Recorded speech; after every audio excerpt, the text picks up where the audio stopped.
صحيح. محمد ابنك عارف اهو. انت عرفت ازاي يا استاذ محمد؟ معروف.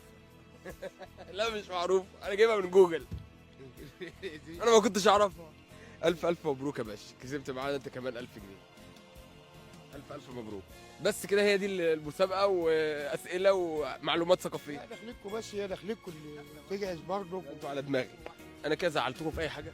لا يا عم الحاج انت على دماغنا بس. الله يخليك. برضك ايه الدخله بس اللي ايه ولا يهمك ولا يهمك، انت لقيت نفسك في نص الميه كده والناس ما تعرفهاش. داخله علينا وكده يعني. على دماغي يا استاذ محمد.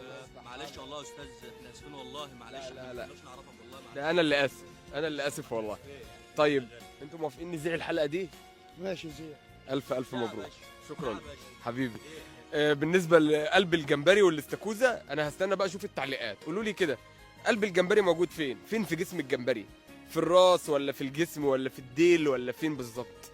اللي هيجاوب هيكسب معاه 1000 جنيه. شكرا.